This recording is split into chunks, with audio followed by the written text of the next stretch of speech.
Merci. Merci mes amis. Merci mes chers compatriotes. Tous les jours, on me demande, les journalistes me disent comment vous faites pour tenir. Eh bien, je tiens grâce à vous. Je tiens grâce à votre mobilisation.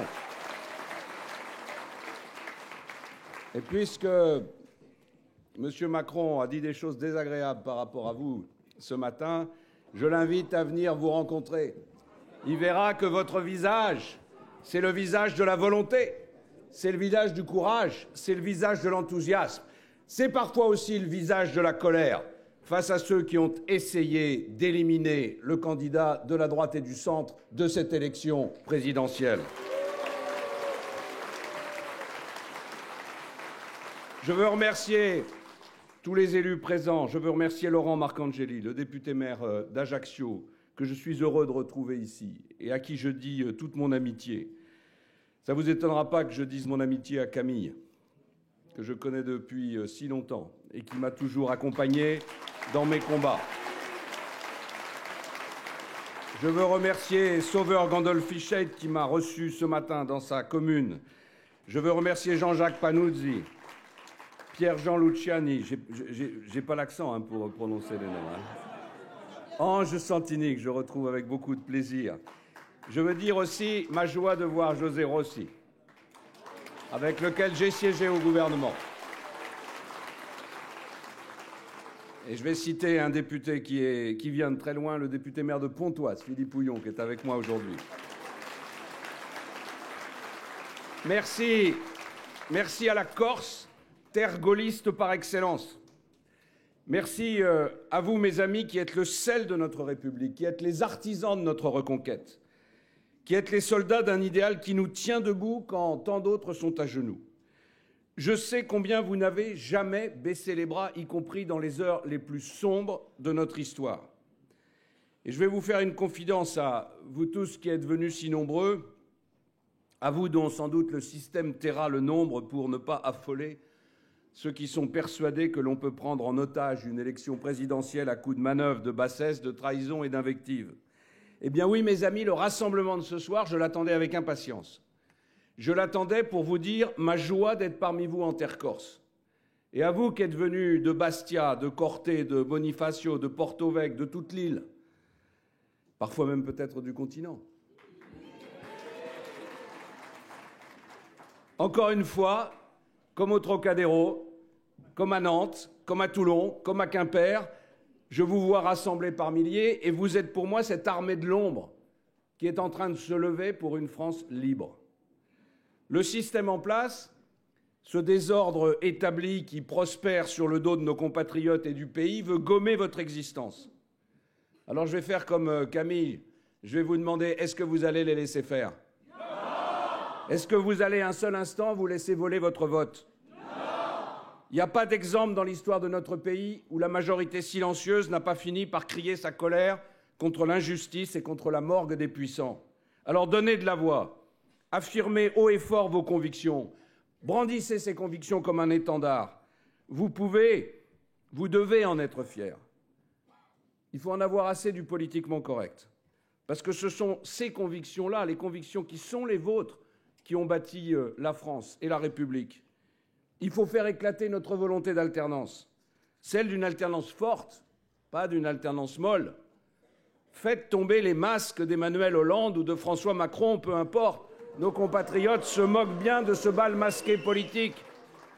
Ils savent bien que sous un pavillon de complaisance différent, c'est bien la même marchandise frelatée qui se trouve dans les cales et c'est surtout le même équipage.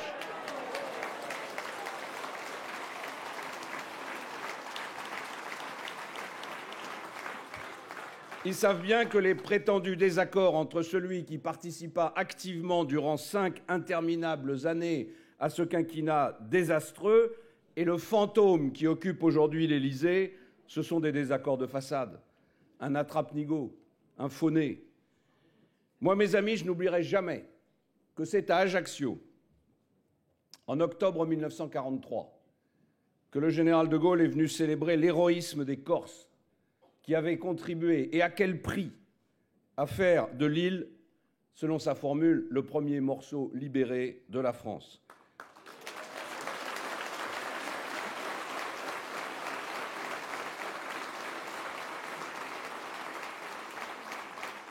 Voilà pourquoi j'éprouve de la fierté à être au milieu de vous ce soir. Et c'est sur ce sol que celui qui fonda cette 5e République, que tant de candidats à l'élection présidentielle conspirent à abattre, c'est sur cette terre qu'il renouvela son serment de combattre jusqu'à la victoire le totalitarisme. Et qu'il affirma, je le cite, la volonté de la France de déployer sa force renaissante. Eh bien, comme lui, aujourd'hui, nous renouvelons notre serment de nous battre jusqu'au dernier instant pour faire gagner nos idées. Parce que, comme lui, nous voulons que la France renaisse et redéploie toutes ses forces, non seulement pour les Français, mais aussi pour l'ensemble du monde libre.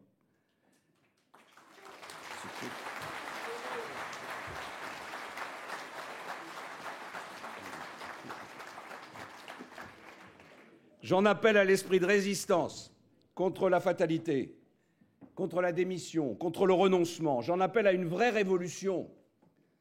Il y a souvent des journalistes qui me disent « mais vous avez un programme conservateur ». Mais non, pas du tout. Le programme conservateur, c'est celui des autres. Ils ne veulent rien changer. Moi, je veux tout changer. C'est bien un programme révolutionnaire. Et ma révolution, c'est la seule qui vaille, c'est la révolution du bon sens. Le bon sens qui renvoie pour toujours au rayon des accessoires historiques ce pouvoir socialiste qui a échoué et qui a le culot aujourd'hui de se parer de toutes les vertus. Si le bilan était aussi...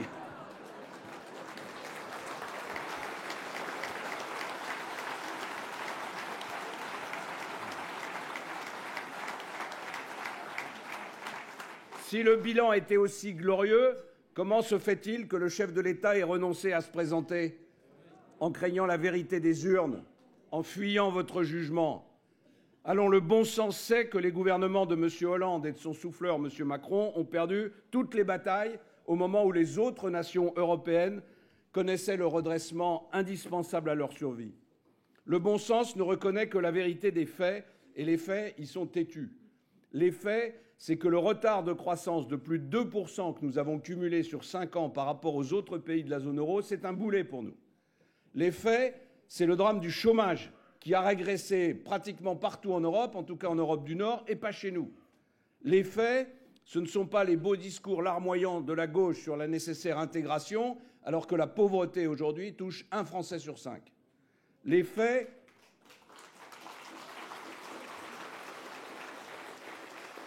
Les faits, c'est un système scolaire qui rejette chaque année plus de 160 000 jeunes qui ne savent ni lire, ni écrire, ni compter, ce qui apparemment ne parvient guère à départir la ministre de l'Éducation nationale, Najat Vallaud-Belkacem, de son sourire.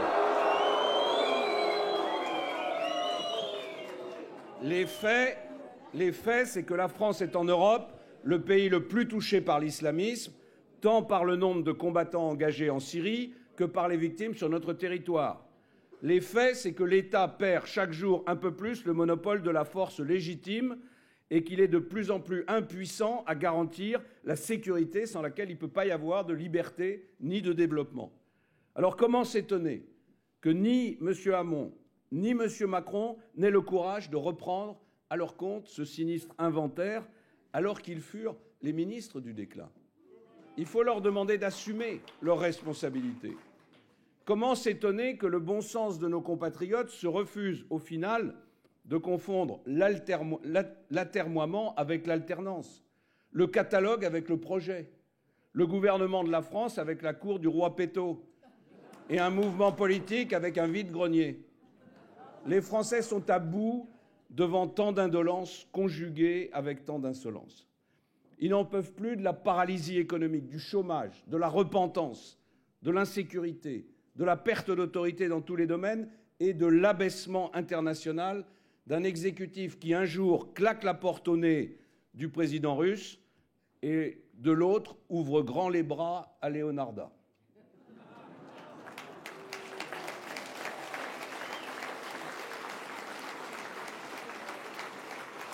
Mes amis, depuis des mois, j'ai pu constater que le combat serait rude. Mais cela ne m'a jamais effrayé et ça ne m'effraie toujours pas. Je ne suis pas un de ces petits marquis fragiles qui s'abritent sous l'ombrelle de son protecteur dès que l'orage menace.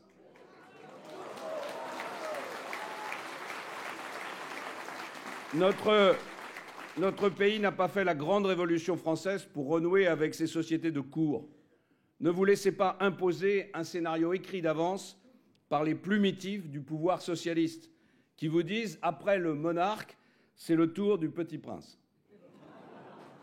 Avec eux, comme le soulignait hier Alain Finkielkraut dans Le Figaro, il ne s'agit plus de choisir, mais d'obéir. Eh bien, vous êtes des citoyens, mes amis, vous n'êtes pas des sujets. Et pardonnez-moi si je vous dis que souvent, ce combat politique que je conduis me fait penser au paysage de la Corse. Lorsqu'on doit gravir les montagnes, on a intérêt à bien tenir son volant sur des routes qui serpentent. On peut se perdre un peu dans le maquis et on croise même des sanguinaires. Mais à la fin, celui qui s'est accroché jusqu'au sommet voit son effort couronné. Oui, il faut être opiniâtre. Les coups pleuvent, les manipulations fleurissent, les choses trappes se multiplient. Il est temps que tout ça se termine. Il est temps pour les Français de connaître une véritable alternance, un changement de politique, un changement d'équipe. Et cette alternance, je suis le seul à pouvoir la porter. Et je suis le seul...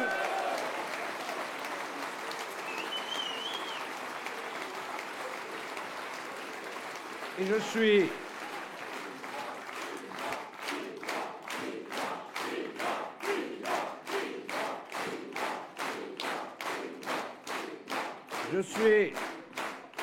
Je suis le seul à pouvoir disposer demain d'une majorité forte et cohérente, parce que c'est la majorité de l'alliance historique de la droite et du centre, et sans cette majorité, aucune réforme n'est possible. Alors ceux qui prétendent pouvoir bâtir une majorité de briques et de broc en un mois, en recyclant les éléphants du PS et tous les laissés pour compte des quinquennats précédents, vous mentent. Et ils vous mentent effrontément.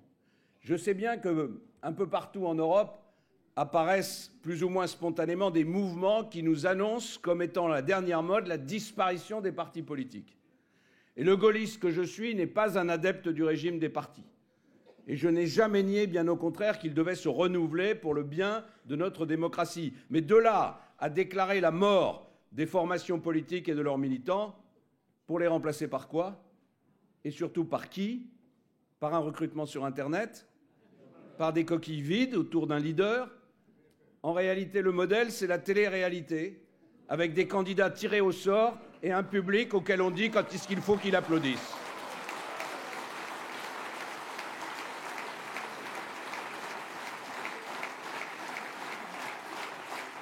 On a vu cette logique à l'œuvre en Italie ou en Espagne. Une chose est sûre, partout où cette expérience est tentée, la stabilité des pays se trouve aussitôt menacée. Les unions de circonstances conduisent à une compétition qui ne s'arrête jamais. Et vous en savez quelque chose en Corse, avec cette rivalité permanente entre les deux présidents, M. Talamoni et M. Simeoni. Surtout quand l'un des deux découvre dans la presse des initiatives aussi contestables que le statut de résident, contraire à l'égalité entre les citoyens français, ou l'avertissement adressé par les indépendantistes aux futurs acheteurs menacés d'expropriation à l'appui, ou encore le fameux et funeste questionnaire sur la diversité.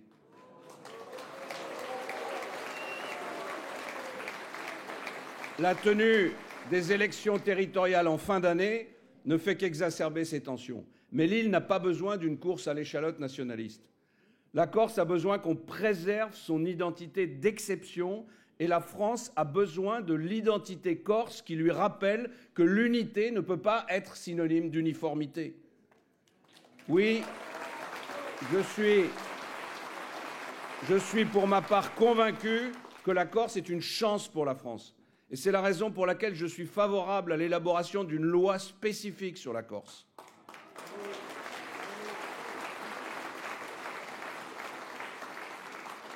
Voilà pourquoi l'île doit disposer des moyens de son développement, de son épanouissement au sein de la République. Les principes d'équité, d'égalité des chances, de respect de la diversité des territoires, c'est ça la France moderne que je veux bâtir. Et ça me permet au passage de dire que les dispositifs dérogatoires en vigueur en Corse ne sont ni des avantages ni des privilèges. C'est simplement l'application de la loi et des principes de péréquation dans le cadre d'une insularité.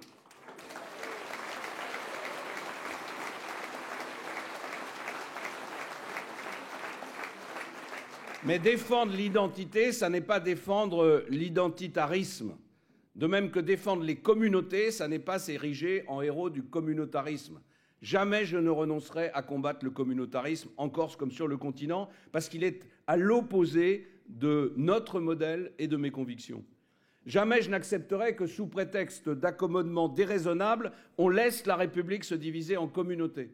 Des communautés qui cohabitent, mais qui ne partagent rien d'autre que le droit à la différence. Parce que sur le droit à la différence, on ne bâtit que la discorde. Alors il faut dépasser ces querelles. Depuis le XVIIIe siècle, la Corse est un exemple et une chance pour la France. C'est pourquoi elle a aujourd'hui vocation à être un modèle de développement et d'innovation pour toutes les collectivités françaises et pas une pâle copie de ce qui se fait sur d'autres rives de la Méditerranée. Concernant la langue corse, je l'ai dit souvent, il ne s'agit pas de remplacer la langue française par le corse, mais il faut que la langue corse soit vivante, qu'elle soit parlée, qu'elle soit transmise de génération en génération.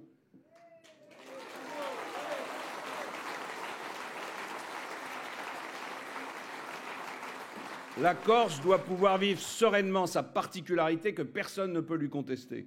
Et je voudrais rappeler que sous la présidence de Nicolas Sarkozy, le gouvernement que j'ai conduit durant 5 ans... Oui, vous pouvez l'applaudir.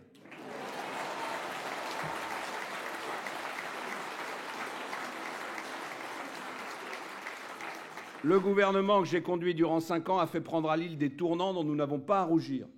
Je pense en particulier au financement du plan exceptionnel d'investissement, au désendettement des agriculteurs, à la promotion des appellations protégées, aux moyens de l'université, à l'aide aux investissements des petites communes, à la reconstitution des titres de propriété. Tant d'exemples, parmi beaucoup d'autres.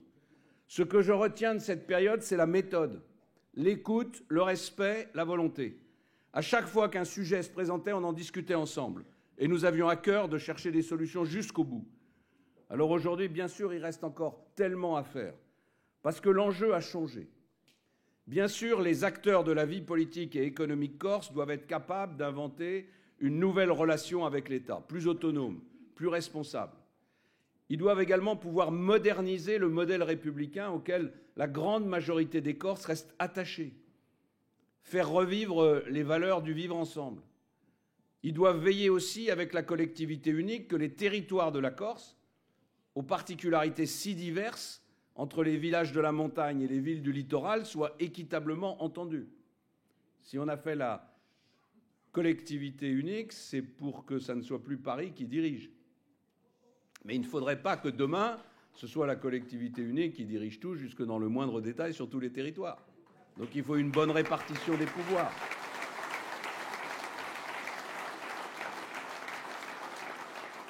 Mais l'enjeu ne s'arrête pas là, parce qu'on n'est plus à l'époque où on pouvait ramener schématiquement les problèmes à un face-à-face entre la Corse et l'État. À l'heure de la mondialisation, ce raisonnement binaire est devenu non seulement caduc, mais il est devenu dangereux. Aujourd'hui, les entreprises de l'île, elles doivent affronter le monde et la concurrence de pays se trouvant à des milliers de kilomètres. La Corse a un potentiel de développement exceptionnel, toujours dans le respect de son environnement, de son histoire et de sa culture. Pour exister dans l'avenir mondialisé, il faut avoir des racines. Et ici, en Corse, on sait cultiver l'âme des lieux et la profondeur de l'histoire. Parce que le fonctionnement d'une économie locale demande de la clarté et de la stabilité. Je veux saluer le travail accompli par Camille de Rocasser, qui a réussi à faire adopter il y a peu au Parlement sa proposition de loi sur les désordres fonciers.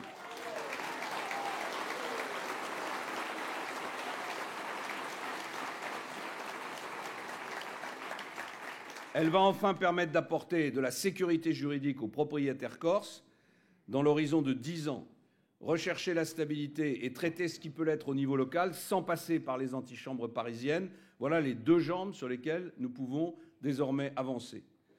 Mais entre nous, il serait vain de se mentir. Pour redonner à la Corse un avenir serein, il faut surtout relancer notre économie. Et ici, comme ailleurs, et avant toute chose, on a besoin d'emplois. On a besoin d'emplois pour tous les Corses. On a besoin d'emplois pour tous les Français. On a besoin d'emplois pour toute la jeunesse de notre pays. Il faut que les jeunes retrouvent un avenir sur l'île. Il faut que tous regagnent du pouvoir d'achat et aient le goût de donner le meilleur au travail. On n'a pas le goût de donner le meilleur au travail quand on a le sentiment qu'on n'est pas récompensé de son travail.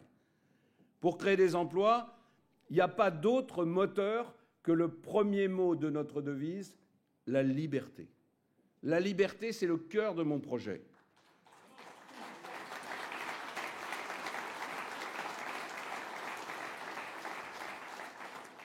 Pascal Paoli disait « Ma vie entière, j'ose le dire, a été un serment ininterrompu à la liberté. » Liberta. Reconnaissez que l'on voit partout écrit ce mot sur les murs en Corse. Eh bien moi je vous dis chiche. Liberté pour permettre aux entrepreneurs de retrouver le souffle nécessaire à leur activité, pour leur permettre de créer des emplois.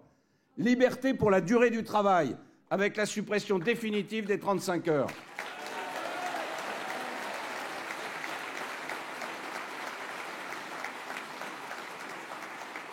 Liberté contre la surréglementation et l'uniformisation bureaucratique, avec la diminution drastique du Code du travail, qui doit être demain concentré sur les seuls principes fondamentaux et la négociation collective pour tout le reste. Liberté de réformer le RSI pour mettre fin à ces errements et le remplacer par une véritable caisse de protection des indépendants. Liberté pour nos agriculteurs d'innover et en même temps de respecter les traditions que leur ont transmises leurs parents. Et oui,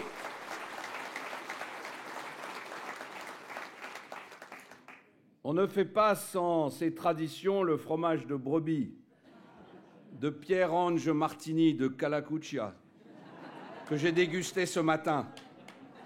On ne fait pas ce fromage avec des circulaires et avec des normes. On le fait avec du travail, avec des traditions, avec de l'amour et avec de la passion.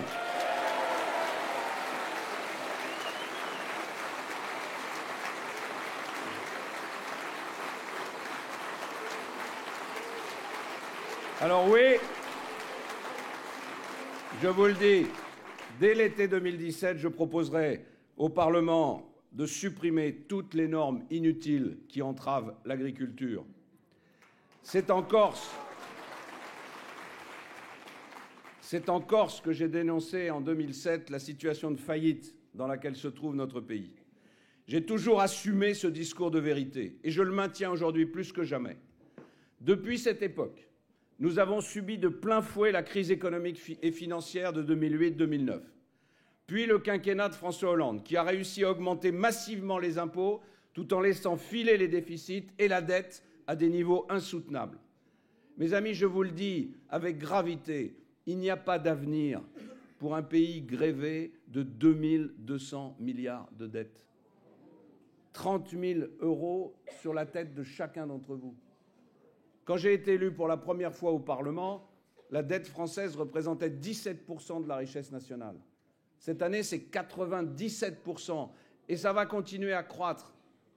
Et le projet que je propose, dont certains disent qu'il est trop difficile, il ne permettra de commencer à rembourser la dette qu'à la fin du quinquennat. C'est vous dire ce qu'il en est des autres projets. Donc il va falloir changer. Et la question qui est posée, c'est de quelle façon on change ? Est-ce qu'on veut le faire maintenant, comme un pays souverain qui fait ses propres choix sur les modalités de son organisation publique, sur la solidarité entre les citoyens, ou est-ce qu'on attend que les banques cessent de nous prêter de l'argent et que le Fonds monétaire international envoie ses agents dans nos ministères pour décider à notre place, comme ça s'est passé en Espagne, au Portugal, en Grèce, comme en est menacée l'Italie? L'Union européenne et ses traités ne sont pour rien là-dedans. Nous méconnaissons déjà allègrement les règles européennes depuis des années. C'est pour nous qu'il faut agir et c'est pour nous seuls. Tous les pays doivent rembourser leurs dettes. Et il n'y a que Benoît Hamon pour croire qu'il pourrait exiger de nos créanciers qu'ils en annulent une partie. Et pour rembourser nos dettes, il n'y a qu'une seule solution, il faut dépenser moins. On peut privilégier telle ou telle voie, mais je n'entends aucune proposition alternative à la mienne. Une réduction de la dépense publique d'environ 8% sur la durée du quinquennat. La retraite à 65 ans et la lutte contre les gaspillages dans la santé. Cette action pour sauver nos finances publiques aura des vertus nombreuses.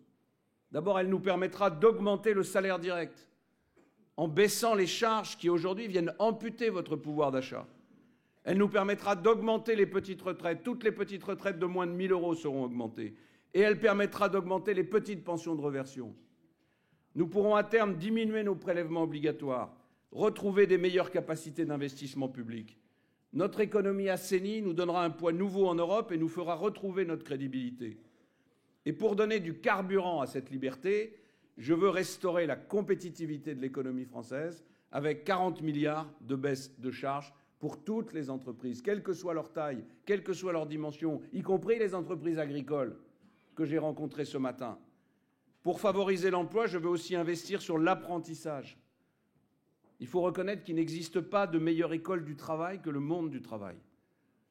En effet, cette école-là permet l'acquisition rapide de connaissances pratiques, la responsabilisation des jeunes, la transmission du savoir entre les générations. C'est une voie d'accès que nous avons délaissée dans notre pays, alors qu'elle donne du travail à des millions d'Allemands. Mais mes amis, il n'y a pas que notre économie qui a souffert ces dernières années. Nos institutions républicaines ont été aussi affaiblies. La gauche a fait de l'école le laboratoire vivant des pédagogistes doctrinaires. Pour eux, la discipline est sans importance, de même que les structures de la grammaire et les notations des élèves, parce que tout ce qui est une contrainte est malveillant. Pour eux, l'excellence est un fléau, car seul compte l'égalitarisme le plus radical, ce que j'appelle le rabot des intelligences et des talents. La justice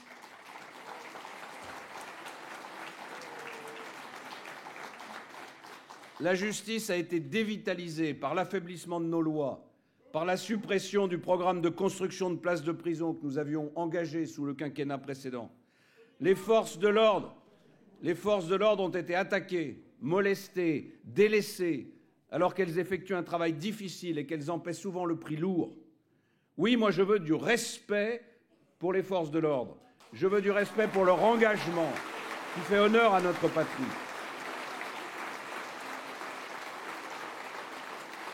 Et ce respect doit inclure toutes les forces de sécurité. Et je veux en particulier rendre hommage aux 5 sapeurs-pompiers blessés la semaine dernière dans leur lutte contre l'incendie de Bastelica.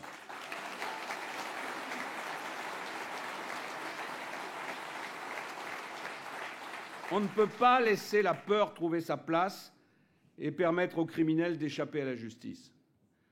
Alors mes amis, dans 3 semaines, les Français vont voter pour le premier tour de l'élection présidentielle. L'enjeu, laissez-moi vous donner des arguments. L'enjeu peut se résumer simplement. Il y a d'un côté une alternance crédible, avec une majorité et un programme sérieux élaboré depuis plus de 3 ans. De l'autre côté, c'est l'aventure institutionnelle et les lendemains qui déchantent. Tous les autres candidats proposent l'engagement massif de dépenses publiques non financées. La palme revient à Madame Le Pen avec 175 milliards de dépenses supplémentaires. Mais elle est suivie de très près par Monsieur Mélenchon avec 173 milliards de dépenses supplémentaires. À côté d'eux, Monsieur Hamon paraît presque modeste avec 71 milliards d'euros de dépenses supplémentaires.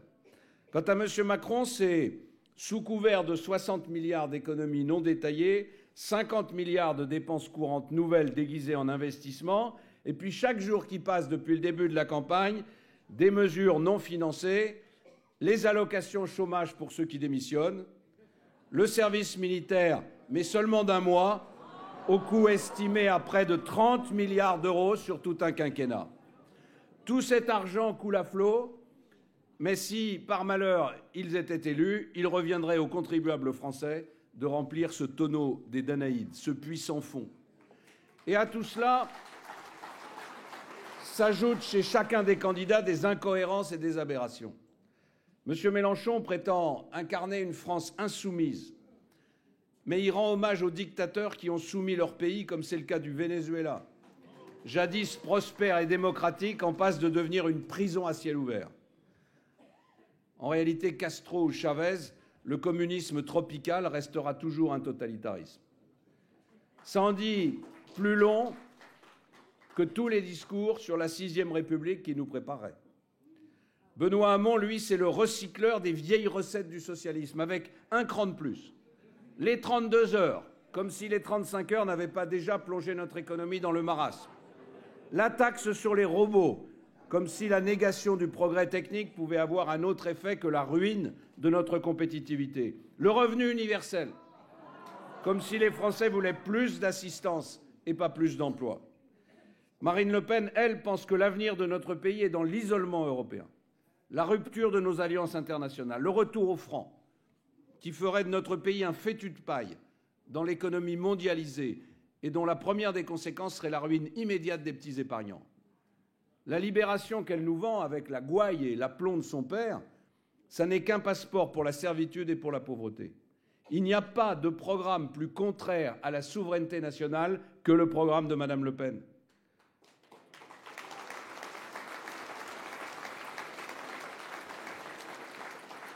Quant à M. Macron, il a construit son image sur des positions économiques audacieuses qu'il a toutes abandonnées en devenant candidat.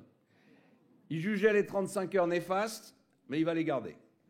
Il estimait la dégressivité des allocations chômage envisageable, mais maintenant il la condamne. Il critiquait le statut de la fonction publique et l'emploi à vie des fonctionnaires, mais il ne propose plus rien sur ce sujet. Les exemples de ces revirements sont innombrables et il jette une lumière crue sur l'inconsistance politique de sa candidature, qui n'est en réalité que la continuation de la politique de Hollande par d'autres moyens. Certains, avec le culot qui caractérise les faussaires, c'est-à-dire ceux qui s'affranchissent de la connaissance de notre histoire, dépeignent M. Macron en nouveau Bonaparte. Oui, vous avez bien entendu, un nouveau Bonaparte, excusé du peu, alors que la seule campagne menée jusqu'à présent par l'intéressé, c'est celle des débauchages politiques que l'on nous présente comme le comble du renouveau. Pensez donc qu'il est parvenu à rassembler tout ce qui est ancien dans le paysage politique parisien. Anciens candidats à l'élection présidentielle, anciens ministres, anciens socialistes, anciens radicaux de gauche, anciens conseillers politiques. M. Macron n'a rien du renouveau, mais il a tout de l'ancien régime. Et on a beau vouloir habiller complaisamment sa candidature de quelques plumes de l'aigle, elle ne réussit pas à quitter la basse-cour socialiste.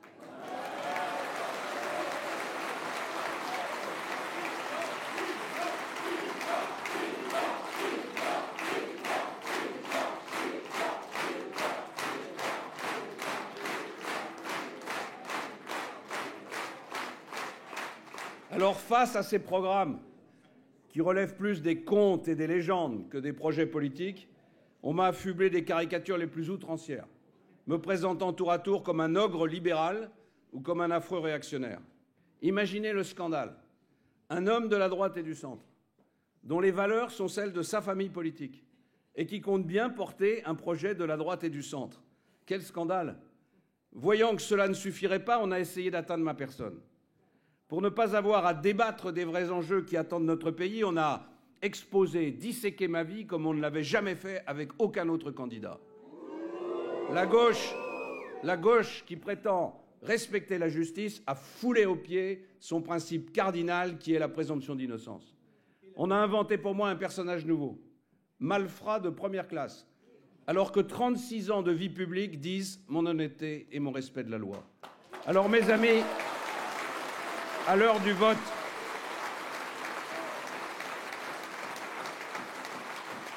vote, après ces charges sans précédent dans l'histoire de la Ve République, je suis convaincu que les Français sauront faire le meilleur choix pour eux et pour la France. Ils feront le choix du sursaut entre le sursaut et le déclin.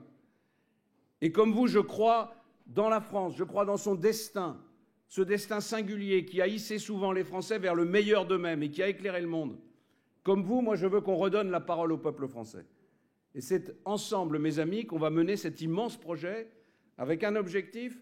Je veux que dans 10 ans, la France soit redevenue la première puissance en Europe.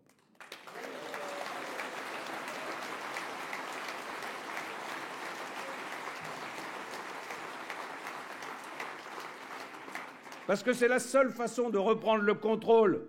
C'est la seule façon de reprendre le contrôle de notre destin. Il y a une civilisation européenne. Cette civilisation européenne, elle est menacée par la mondialisation. Il y a deux solutions. Ou on baisse les bras, on se renferme sur nous-mêmes, on accepte notre déclin et on laisse partir l'Europe à volo et on laisse la civilisation européenne disparaître et on sera demain une colonie américaine ou une colonie chinoise, ou alors on prend le contrôle de cette Europe pour imposer une renaissance pour imposer un combat pour la civilisation européenne. Mais pour ça, il faut qu'on soit fort, il faut qu'on soit la première puissance en Europe, il faut qu'on soit l'égal de nos voisins allemands, parce que sinon, nous ne serons pas respectés et nous ne pourrons pas conduire le projet ambitieux que je vous propose. Pour nous et pour nos enfants, nous avons le devoir de reprendre les commandes du continent européen pour imposer le modèle de civilisation qui est le nôtre.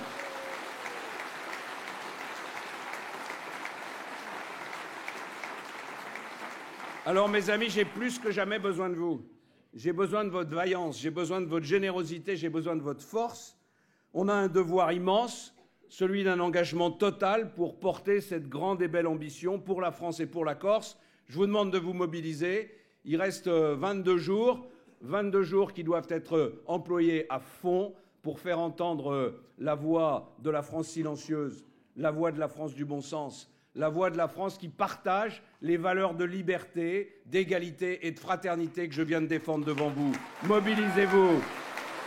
C'est un choix décisif. C'est maintenant ou jamais. Alors vive la Corse, vive la République et vive la France.